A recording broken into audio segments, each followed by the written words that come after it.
Hey guys, Directorate of Historical and Antiquarian Studies or pora নতুনকে vacancy কাৰণে notification আহিছে যদি আপুনি ইন্টাৰেস্টেড এই ভিডিওটা আপুনি চেক কৰিব পাৰিব যেটো ৰিকুৱাৰমেন্ট আহিছে তাৰে ওভাৰভিউ খিনি লগতে আপুনি ভ্যাকেন্সি ডিটেইলছ খিনি চেক কৰিব পাৰিব ভ্যাকেন্সি খিনিত এপ্লাই কৰোতে কি কি এলিজিবিলিটি ক্ৰাইটেৰিয়া আপুনি ফলো কৰিব লাগিব লগতে আপোনাৰ সিলেকশন প্ৰসেস কেতিয়াৰ পৰা এপ্লাই ষ্টাৰ্ট হ'ব কেতিয়ালৈকে লাষ্ট এপ্লাই কৰিব পাৰিব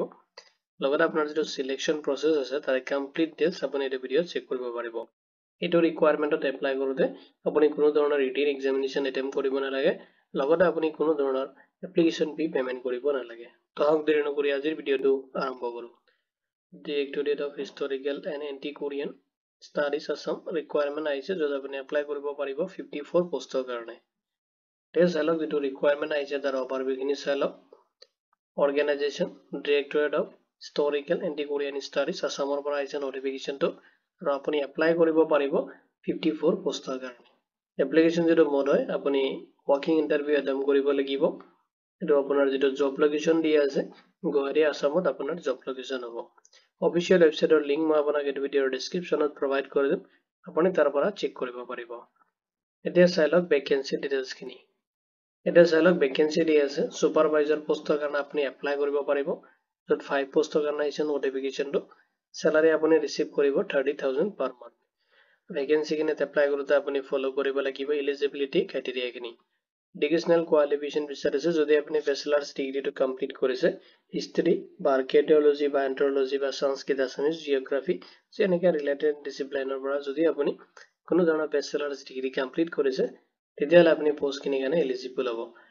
লগতে আপোনাৰ বিচাৰিছে মিনিমাম 3 ইয়াৰ্স এক্সপেৰিয়েন্স থাকিব লাগিব যদি আপুনি মাস্টাৰ ডিগ্ৰী কৰিছে তেতিয়াহলে এইটো ভ্যাকেন্সি কাৰণে আপুনি প্ৰেফাৰেন্সটো বেছিকে পাব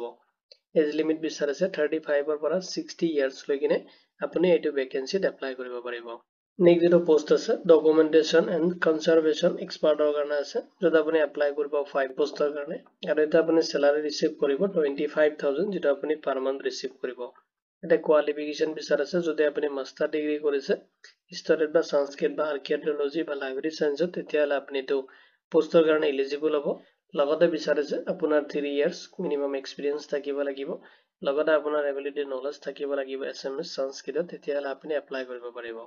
এজ লিমিট বিচাৰিছে 35 ৰ পৰা 55 ইয়াৰ্স লৈকে আপুনি এইটো ভ্যাকেন্সিত এপ্লাই কৰিব পাৰিব নেক্সট যেটো পোষ্ট আছে ফিল্ড ইনভেষ্টিগেটৰ যত আপুনি 40 পোষ্টৰ কাৰণে এপ্লাই কৰিব পাৰিব আৰু এটা স্যালাৰি দি আছে আপুনি 20000 পাৰ মান্থ ৰিসিভ কৰিব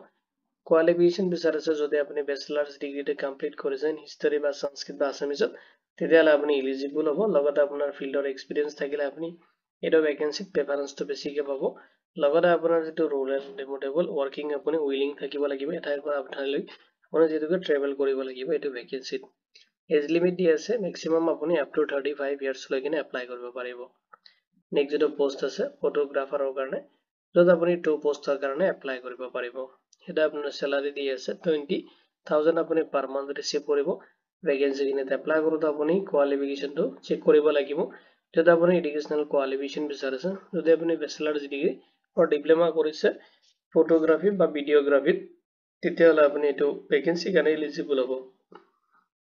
লগতে আপোনাৰ বিচাৰিছে মিনিমাম 2 ইয়াৰ্স এক্সপেৰিয়েন্স লগতে আপোনাৰ নলেজ থাকিব লাগিব ডিএসএলআৰ বা লাইটিং ষ্টাফৰ যেটো এডিটিং সফটওয়্যাৰত আপোনাৰ নলেজ থাকিব লাগিব এজ লিমিট বিচাৰিছে আৰু ম্যাক্সিমাম যেটো এজ দি আছে তো আপুনি 40 ইয়াৰ্স লৈকিনে এটা ভ্যাকেন্সি কাৰণে আপুনি এপ্লাই কৰিব পাৰিব এতিয়া চাইলক নেক্সট যেটো পোষ্ট আছে এসিস্ট্যান্ট কনজাৰভেটৰ আৰু প্ৰিজাৰ্ভেটৰৰ কাৰণে পোষ্ট আছে যত আপুনি এপ্লাই কৰিব পাৰিব 2 পোষ্টৰ কাৰণে আৰু স্যালাৰি আপুনি ৰিসিভ কৰিব পাৰ মান্থ যেটো 30000 কে পাব কোৱালিফিকেশন বিচাৰিছে আপুনি যদি মাস্টাৰ ডিগ্ৰী অৰ ডিপ্লোমা কৰিছে কনজাৰভেশন বা এনি ৰিলেভেন্ট ডিসিপ্লিনৰ পৰা তেতিয়াহলে আপুনি এলিজিবল হ'ব লগতে আপোনাৰ মিনিমাম 1 to 3 ইয়াৰ্স এক্সপেৰিয়েন্স বিচাৰিছে আৰু আপুনি এপ্লাই কৰিব পাৰিব এজ লিমিটটো দি আছে আপটো আপুনি মানে ম্যাক্সিমাম 40 ইয়াৰ্স লৈকিনে এপ্লাই কৰিব পাৰিব ইন্টাৰভিউ ডেট এণ্ড ভেন্যু দি আছে ডেটটো দি আছে 21 নৱেম্বৰ 2025 ত আপুনি ইন্টাৰভিউ এটেম্প কৰিব লাগিব টাইমটো দি আছে 11 am ত আপুনি এটেম্প কৰিব লাগিব ভেন্যুটো আপুনি নোট কৰি ল'ব পাৰে जो Directorate of Historical Antiquarian Studies near Meghdut Bhavan Panbajar আছে Guwahati 781001 Assam এটো এড্ৰেছত আপুনি ইন্টাৰভিউ এটেম্প কৰিব লাগিব আৰু যদি আপুনি ইন্টাৰভিউ এটেম্প কৰিব তেতিয়া আপুনি কিছুমান ডকুমেন্টস লগত লৈ যাব লাগিব যিখিনি ডকুমেন্টস আপুনি টাচ কৰি ল'ব ফাৰ্ষ্টত চাই লওক আপুনি আপডেট কৰি ল'ব আপোনাৰ ৰিজিউমে বা CV লগতে আপোনাৰ 3 পাছপোৰ্ট সাইজ ফটোগ্ৰাফ লাগিব লগতে আপোনাৰ সেলফ এটেস্টেড কপি লাগিব যিখিনি অল ডকুমেন্টছ খিনি আপোনাৰ যিখিনি ডকুমেন্টছ আছে জেৰক্স কৰিব আৰু তাতে আপুনি সেলফ এটেস্ট কৰি ল'ব এক্সপেৰিয়েন্স সাৰ্টিফিকেট লাগিব লগতে আপোনাৰ ৰেজ প্ৰুফ লাগিব লগতে আপোনাৰ অৰিজিনাল ডকুমেন্টছ খিনি ল'ব যেটো ভেৰিফিকেশনৰ কাৰণে আপোনাক চেক কৰা হ'ব এটা চালক কেনেকৈ এপ্লাই কৰিব আপুনি এটো এপ্লিকেশন অনলাইনত কৰিব নোৱাৰিব আপুনি ডাইৰেক্টলি যদি ইন্টাৰেস্টেড আছে আৰু এলিজিবল হয় তেতিয়ালে আপুনি ডাইৰেক্টলি ওয়াকিং ইন্টাৰভিউ যেটো ভেন্যু এণ্ড ডেট টাইম দি আছে এটো হিচাপত আপুনি ভিজিট কৰিব লাগিব আৰু আপুনি ইন্টাৰভিউ যেটো টাইম দি আছে তাৰ মিনিমাম 30 মিনিটস আগত আপুনি তাতে যাব লাগিব কাৰণ আপোনাৰ ডকুমেন্টছ ভেৰিফিকেশন হ'ব তাৰ পিছত আপোনাক ইন্টাৰভিউৰ কাৰণে মাতা হ'ব ইম্পৰ্টেন্স লিংকখিনি মই আপোনাক এই ভিডিওৰ ডেসক্ৰিপচনত প্ৰভাইড কৰি দিম যদি এটো ৰিকোয়াৰমেন্ট ৰিলেটেড কোনো ধৰণৰ কোৱেশ্চন থাকে আপুনি এই ভিডিওৰ কমেন্ট সেকশনত কমেন্ট কৰি দিব ভিডিওটো চোৱাৰ বাবে ধন্যবাদ দেখিনে আজিৰ ভিডিও মই ইমানতে সামৰিছো